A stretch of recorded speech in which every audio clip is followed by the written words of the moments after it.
Imagine sitting across from, like a street magician. They fan out a deck of cards, hold it towards you, and they tell you to pick any card you want. Right, and you feel totally in control. Exactly. You reach out, make a selection, and, you think, I chose the Queen of Hearts.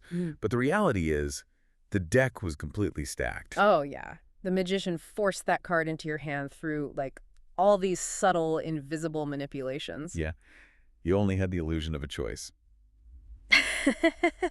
Which brings us to today. Welcome to today's Deep Dive. It is Saturday, April 18th, 2026. And we are stepping directly into one of those narrative traps. We really are. It's a big one. Today, we're bringing you a complete structural deconstruction and audiobook summary of The Dinner Party by Freida McFadden. And we aren't just, telling you a linear story today. No, definitely not. We are looking at a pick-your-poison adventure. This modern, highly volatile adult take on the classic choose-your-own-path format. Which is such a wild concept for an adult thriller. Oh, completely. Our mission today is to map out how an author weaponizes your own decisions, like to swing you wildly between gritty suspense, absurdist comedy, and just pure horror. Okay, so let's unpack this crazy premise. Yeah, let's get into it. Yeah. Because the structure of this book is, well, it's an absolute masterclass in psychological conditioning. From the very first page, McFadden is not just telling a story. She is actively training the reader how to behave within her world. Training you, right. Yeah, and she does this by introducing us to our protagonist, Sloane.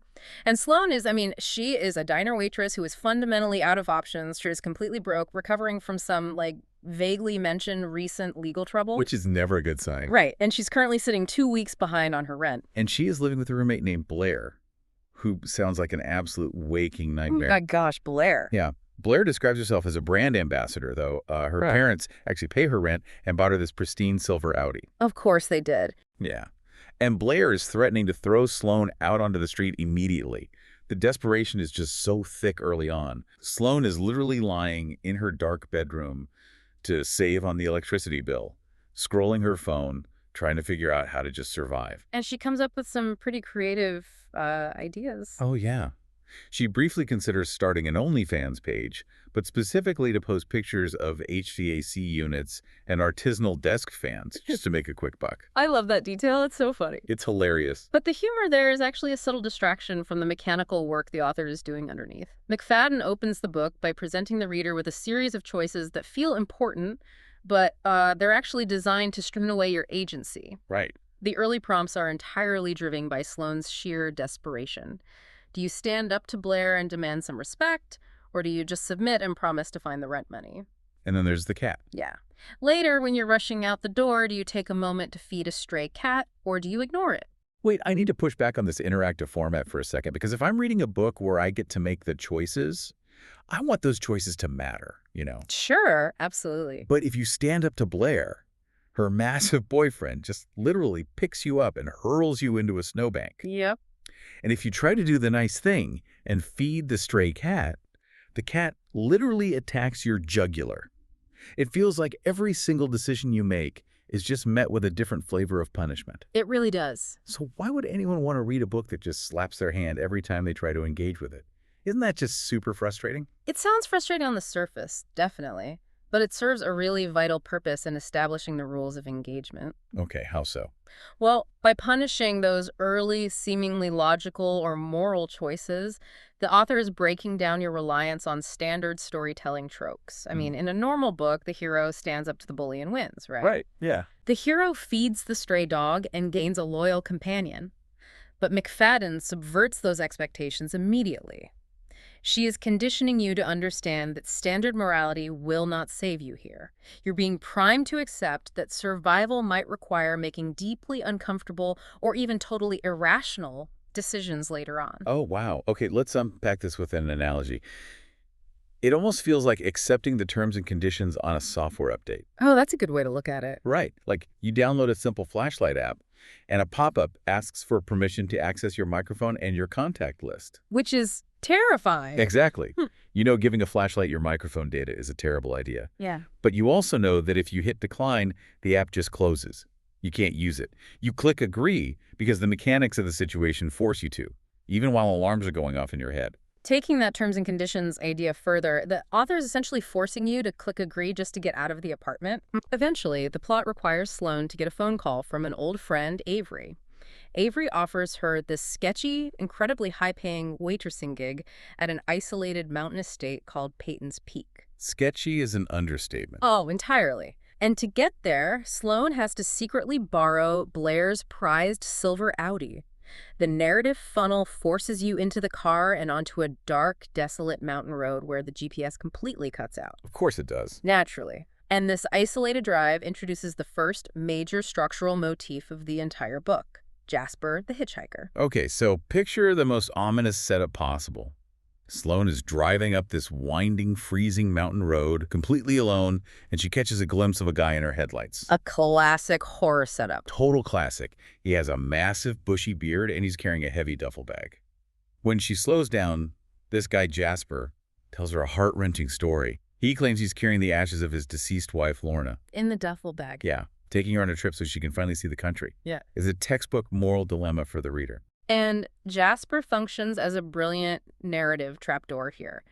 Because of the interactive format, you might explore dozens of different timelines and endings, but Jasper is the recurring variable. He is everywhere. He appears on almost every single path, and how he interacts with Sloane is entirely dependent on the micro-decisions you make. I mean, he might end up being a harmless travel companion who just needs a lift. Okay, but usually he's not. No, definitely not. In other branches, you might find him tied up as a fellow prisoner in a dark cave, but in several scenarios, he is a cold-blooded killer. I found myself getting so paranoid about this guy. I bet. Seriously, if you follow your instinct to be a good Samaritan and offer him a ride, he waits until you're driving, reaches over, and casually chokes you to death. Just game over right there. Yeah. Or if you give him a ride and then agree to walk him to his cabin in the woods, he buries an axe in your chest. Which is brutal. But the mechanism at play here is a direct continuation of that early conditioning we discussed. McFadden uses Jasper as a structural anchor to constantly test and, well, punish your moral compass. Like the cat. Exactly like the cat. You're deeply conditioned by society and by decades of consuming media to believe that helping a stranded, grieving traveler will result in some sort of karmic reward. Right. But helping Jasper usually results in a brutal game-over scream. Conversely, driving past a freezing widower on a dark mountain road feels sickeningly wrong. The author places you in this psychological vice where neither choice offers comfort. Wow. Okay, so you managed to survive Jasper either by abandoning him or getting lucky on a specific dialogue tree, and Sloane keeps driving until she hits a literal physical fork in the mountain road. The classic fork in the road. Right. Let's explore the left fork first. You steer the Audi left, and the environment turns immediately hostile. The snow gets incredibly deep, the car gets bogged down and stuck, and Sloane is forced to step out into a blizzard. It's just getting worse and worse. It is. She hears massive thumping footsteps approaching through the whiteout conditions. She catches a glimpse of a giant, terrifying white monster before she completely loses consciousness. And the reader at this point is fully braced for a brutal, visceral, survival horror scenario. You expect her to wake up in a bloody lair. Oh, for sure. She does wake up in a cave next to a roaring fire. And the giant white monster returns to the cave. But the monster is Robert. Yes. He is an 8-foot-tall, abominable snowman. He speaks perfect, polite English. He is a huge fan of playing ice hockey, and his favorite food is Frosted Flakes. Which is just incredible. The structural shift here is violent. I mean, McFadden uses pacing and built-up genre expectations to pull the rug completely out from under you. It's such a swerve. It really is. She spends pages building up a terrifying mythical beast, leaning into classic horror tropes, only to reveal that the Yeti is essentially a lonely, mild-mannered bachelor. Who eats Frosted Flakes. Yeah. He explains that he's living alone because his wife, Nicole, mysteriously vanished recently. The unbearable tension of a survival thriller instantly deflates into absurd paranormal comedy. It is such a jarring transition, and the choices you're given inside this cave are just wild. You are stuck with Robert, and you start getting hungry. Jasper the hitchhiker is actually tied up in the corner of this cave on this specific timeline. Poor Jasper. Or wait, Killer Jasper. Killer Jasper. You can choose to rummage through Jasper's duffel bag for food, where you find some berries, but if you eat them, you discover their deadly nightshade, and you die instantly. Again with the punishment. Exactly. Or you can choose to wander deeper into the cave system and eat some glowing mushrooms you find growing on the walls. Which triggers a massive hallucinogenic sequence. A completely unhinged sequence. You start hallucinating a magical wonderland. You see a giant bed made out of fluffy marshmallows. Like a fever dream. Yeah. You see a beautiful, flowing chocolate milk waterfall. And the book gives you the option to dive into that chocolate waterfall. Don't do it. Right. Because if you select that option, the hallucination breaks, and you realize you just hurled yourself off the edge of a jagged mountain cliff. It's so dark, but so funny.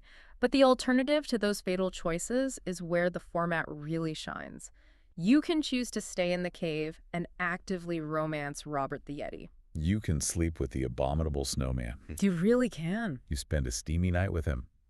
The next morning, he makes you a lovely breakfast scramble, which, horrifyingly, features a side of hitchhiker bacon because he butchered and ate Jasper while you were sleeping. I mean, he was hungry. Yeah, true.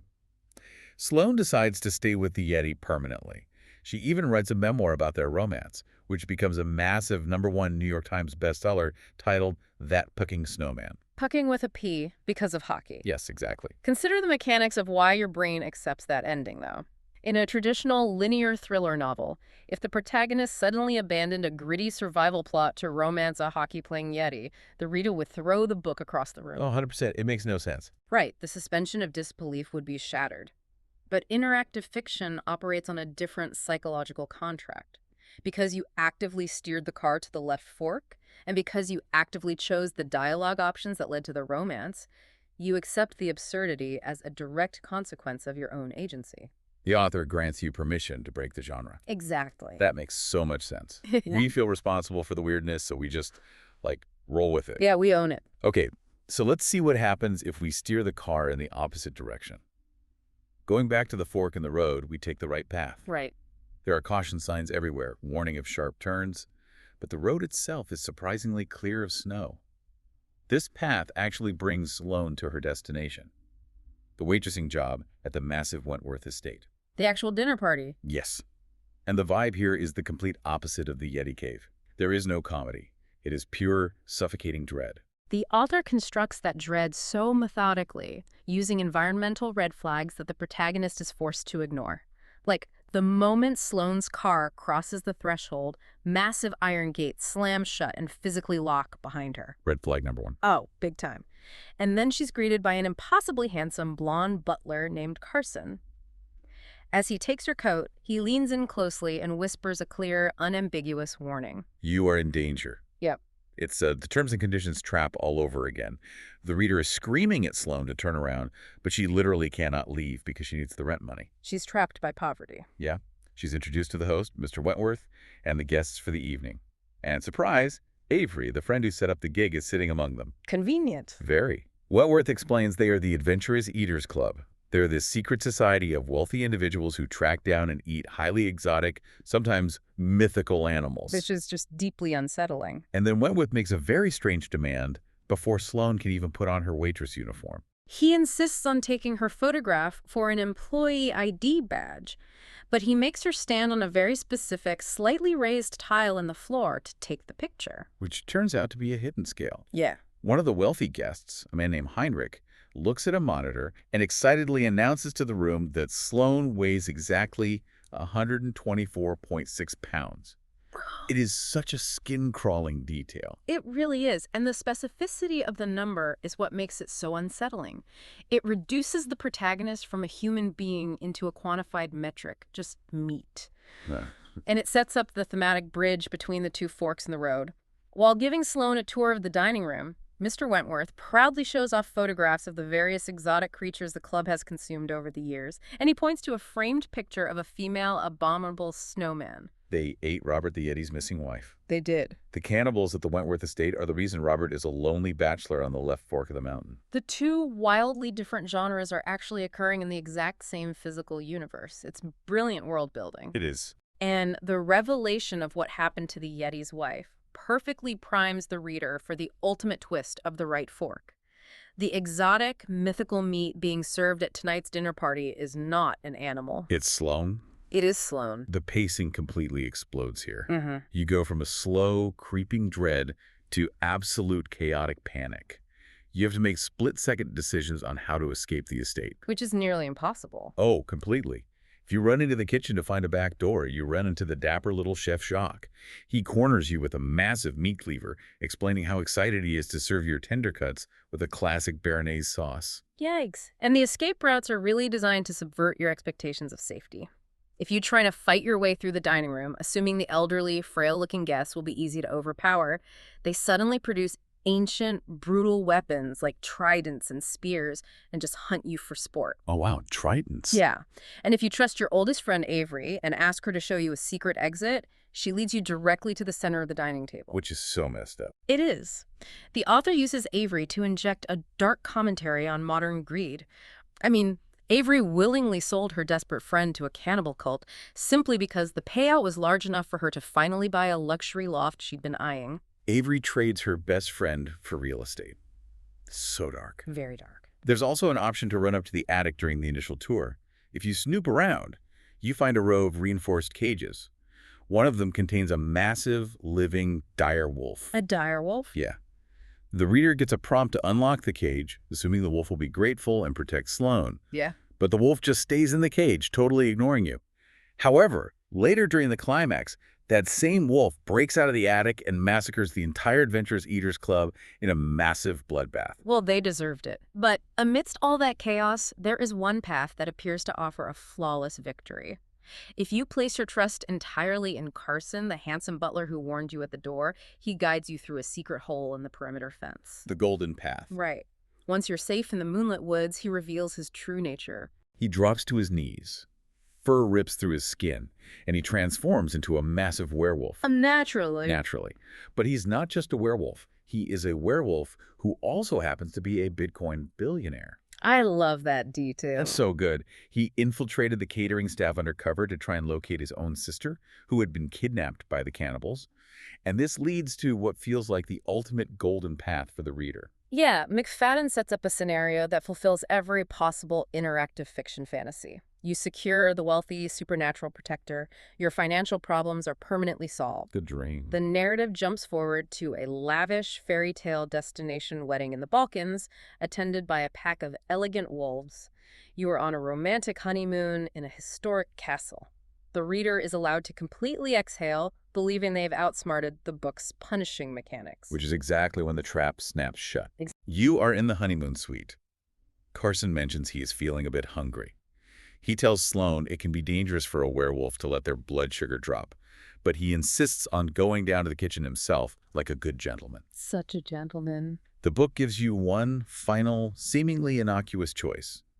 Do you let him go, or do you act like a loving new wife and offer to go fetch a raw steak from the kitchen for him? And this trap relies entirely on mundane domesticity. If you choose to go to the kitchen yourself, the narrative doesn't throw a monster or a killer at you. Oh.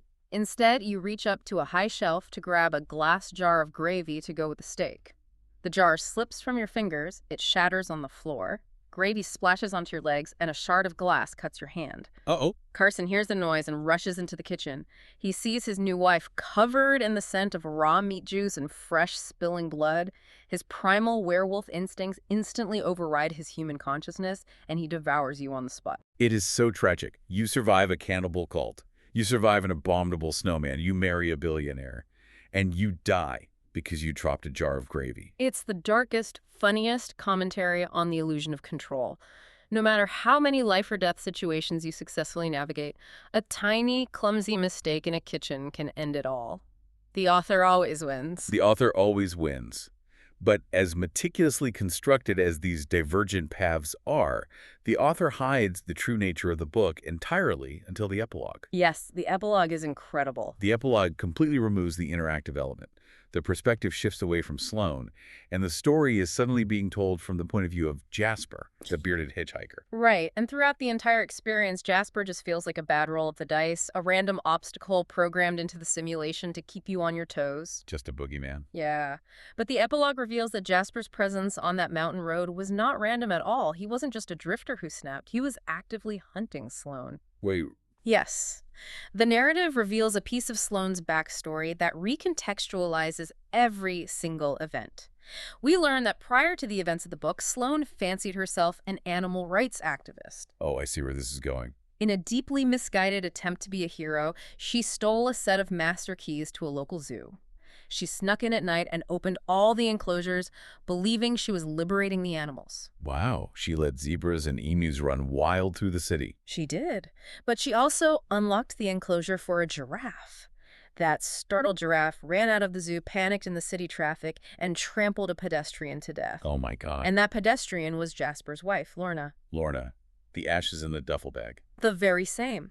That single revelation fundamentally alters the structural identity of the book. It takes a chaotic, seemingly random pick-your-poison adventure and turns it backward into a meticulously plotted revenge thriller. That is mind-blowing. The reader realizes that the entire interactive framework was a thematic illusion.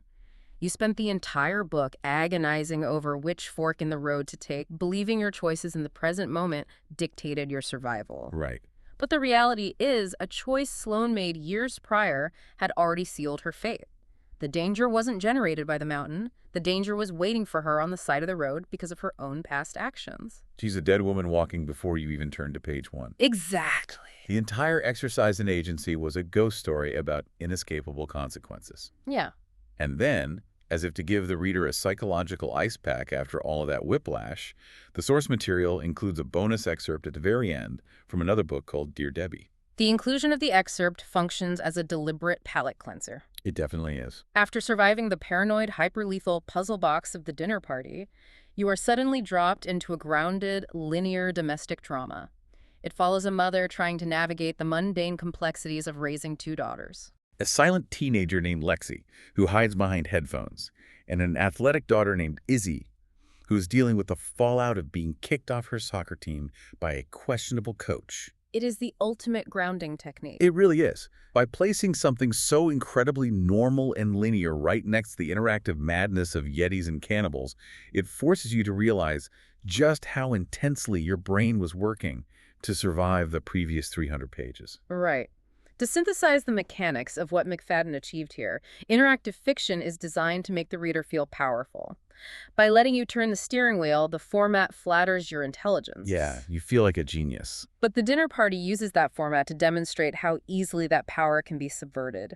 The author rigged the deck, forced the card into your hand, and made you feel like a master of your own destiny right up until the exact moment you realized you never had a choice at all. It is a brilliant piece of psychological manipulation. Think about the mechanics of the book for a second. In a choose-your-own-adventure story, if you make a terrible decision, if you slip on the gravy or eat the poisonous berries, you have a safety net. You can just flip back a page. Right. You can just keep your finger on the previous page, flip back, and choose the other option. The stakes are an illusion. They are. But think about your own life, where there is no previous page to flip back to. What if the seemingly insignificant choices you made today, like bending down to pick up a dropped pen, taking a left turn instead of your usual right, or clicking agree on an app's terms and conditions without actually reading them, what if they have already locked you into a completely different genre of your own life story and you just don't know it yet? Thank you for joining us on this deep dive.